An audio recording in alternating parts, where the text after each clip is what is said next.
السلام علیکم، W sport میں ویلکم۔ اپنے ناظرین کو تازہ ترین اپڈیٹ سے آگاہ کرتے چلیں۔ ٹی20 ورلڈ کپ آسٹریلیا کو 8 وکٹوں سے شکست۔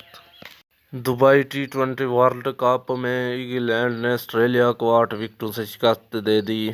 ٹی20 ورلڈ کپ سپر 12 کا میچ دبئی کے اسٹیڈیم میں کھیلا گیا، جہاں انگلینڈ نے آسٹریلیا کے خلاف ٹاس جیت کر فیلڈنگ کا فیصلہ کیا۔ آسٹریلیا نے مقررہ اوورز میں 125 رنز بنائے اور اس کے تمام کھلاڑی آؤٹ ہو گئے۔ آسٹریلیا کے اوپنر ایرون فنچ نے اچھے کھیل کا مظاہرہ کرتے ہوئے سب سے زیادہ 44 رنز بنائے، جبکہ دیگر کوئی بھی کھلاڑی 20 سے زیادہ رنز نہیں بنا سکا۔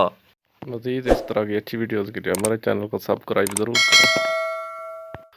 سری لنکا کو 4 وکٹوں سے شکست۔ انگلینڈ کے چارلس جارڈن نے عمدہ بولنگ کرتے ہوئے 3 کھلاڑیوں کو آؤٹ کیا، جبکہ چارلس ووکاس اور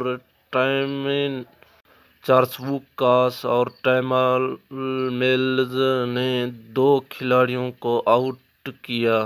انگلینڈ نے عمدہ کھیل کا مظاہرہ کرتے ہوئے آسٹریلیا کو 8 وکٹوں سے شکست دے دی۔ انگلینڈ نے 12ویں اوور میں 2 کھلاڑیوں کے نقصان پر ہی ہدف کو پورا کر لیا۔ انگلینڈ کے کھلاڑی جوش بٹلر نمایاں کارکردگی کا مظاہرہ کرتے ہوئے 71 رنز پر ناٹ آؤٹ رہے۔